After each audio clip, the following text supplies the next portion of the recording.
Un saludo, mis queridos amigos y hermanos. Una vez más queremos compartir con ustedes el estudio de la palabra de Dios a través del repaso de la lección de Escuela Sabática. Lección número 7, titulada Instruyendo a los discípulos, parte 1. Para el día de hoy, lunes 12 de agosto 2024, bajo el título El costo del discipulado. Toda situación tiene un costo. Así que en esta ocasión el discipulado no es la excepción de que haya un costo interesante. Para ello vamos a leer como base bíblica para el día de hoy el libro de Marcos capítulo 8 versículo 31 y dice de la siguiente manera. Y comenzó a enseñarle que le era necesario al Hijo del Hombre padecer mucho y ser desechado por los ancianos, por los principales sacerdotes y por los escribas, y ser muerto y resucitar después del tercer día. Así que la declaración de Jesús, una vez que él le hizo la pregunta, en la lección de ayer lo dijimos, le preguntó, ¿quién dice los hombres que soy yo? Pedro respondió, tú eres el Hijo de Dios. Entonces el Señor le respondió y le dijo, bienaventurado eres Simón, porque no te lo reveló carne y sangre, sino mi Padre que está en los cielos. Así que Pedro revela y declara, mejor dicho, quién es Jesús. Era el Hijo de Dios. Pero en esta ocasión, después que ya se habían familiarizado entre toditos Jesús, entonces empieza a declarar qué es lo que iba a suceder con él, a dónde apuntaba su misión.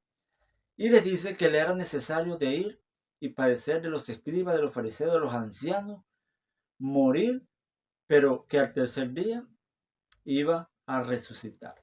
Qué interesante podemos ver la lección del día de hoy, el costo del discipulado. Todo tiene un costo.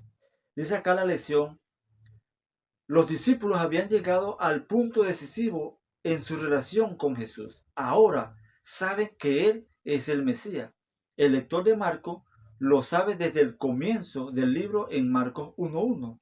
Por lo tanto, ha tenido una ventaja con respecto a los discípulos a veces torpes.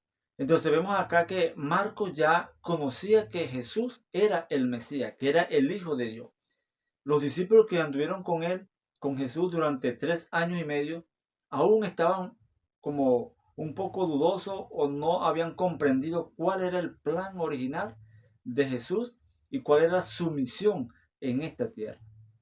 Es posible que quizás tú y yo también tengamos esa preocupación al saber quién es realmente Jesús y cuál es la misión. Y no solamente la misión que Jesús cumplió, sino cuál es la misión que tú y yo tenemos en esta tierra como embajadores de Cristo. Es interesante ver que lo que dice la lección, mire, tres cosas importantes de la lección. Dice, en la segunda fase de su enseñanza, la palabra de Jesús fueron muy claras. Tres cosas, rechazo, muerte y resurrección. Marcos 8:31 al 32. Entonces vemos que esos tres puntos, tres frases, tres palabras fueron importantes en ese momento. O sea que era Jesús lo iban a rechazar y él se lo declaró. Voy a ir a Jerusalén o vamos a Jerusalén, pero ahí seré rechazado, seré azotado. Número 2 dice que iba a ser muerto. Iba a ser muerto, pero número 3 él iba a resucitar al tercer día. Pero algo estalló en la cabeza de Pedro. Señor, ten compasión de ti. En ninguna manera esto te acontezca.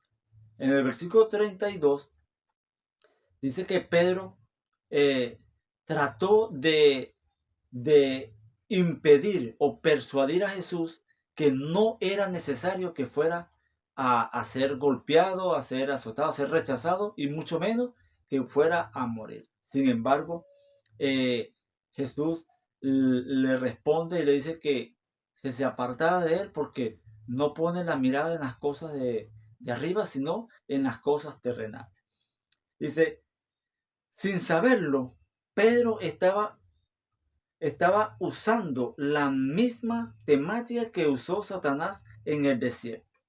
Cuando Jesús estaba en el desierto, en Mateo o Marcos, Mateo 4, 8 al 9 y Marcos 8, 33, habla de que cuando Jesús estuvo en el desierto, Satanás le insistió a que dejara, que tomara el reino, que si él quería le daba todo el poder, le permitió que dijera que convirtieran las piedras en pan por la necesidad que tenía Jesús.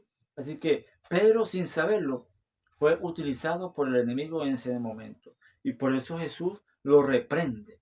Jesús lo reprende y le dice: apártate de mí, Satanás, porque no pone la mirada en las cosas celestiales, sino en las cosas terrenales. Aún los discípulos en ese tiempo que habían pasado con Jesús, que ya tenían esa relación con Jesús, aún ellos estaban esperando que Jesús reinara aquí en la tierra, que quitara el imperio romano y que empezara a reinar él y junto con ellos. Sigue diciendo acá, dice: el camino fácil llevaba a Jesús a un reino terrenal. El difícil lo llevaba a alcanzar la salvación a favor de nosotros. Y eso no era todo. Sus seguidores debían estar dispuestos a pisar el mismo camino, tomar la cruz y vivir o morir por el precioso don de la salvación, ayudando a otros para alcanzarla. Por eso que hay un texto que dice: salvando a otro, te salvas a ti mismo. Así que, mis queridos amigos y hermanos, es interesante que nosotros podamos comprender el punto de la lección del día de hoy, que tiene que ver que nosotros debemos colocar nuestra mirada en las cosas celestiales y no en las cosas terrenales. Aquí hay algo interesante en la lección, que lo encontramos en el deseo de toda la gente, dice de la siguiente manera: las palabras de Pedro no eran de naturaleza que fuesen de ayuda y solar.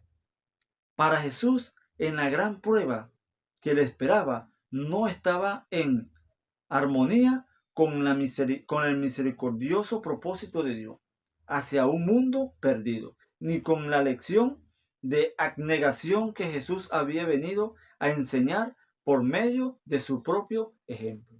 Aquí Jesús nos está dando el ejemplo de que Él tenía que morir para poder darnos la vida eterna a nosotros.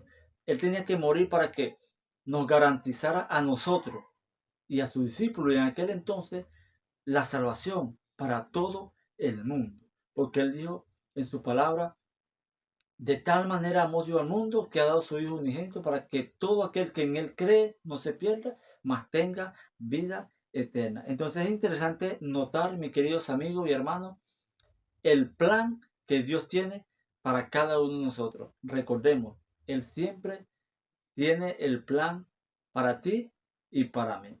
Y para finalizar, quiero terminar con este pensamiento de este escritor llamado misionero Jim Elliot.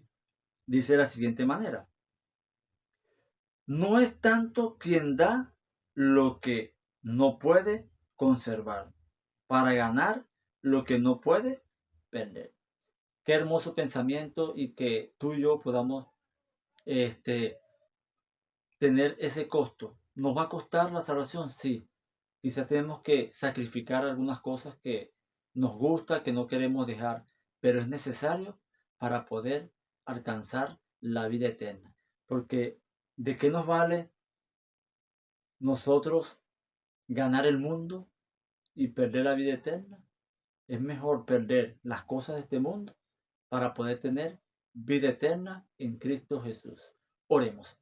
Cariñoso y eterno Dios, te damos las gracias por tu amor, por tu misericordia y por tu bondad. Gracias por el privilegio, por la resurrección, Señor, para que así nosotros también podamos resucitar en aquel día cuando tú vengas por segunda vez a este mundo a buscarnos, Padre. Bendícenos y cuídanos en el nombre de Jesús.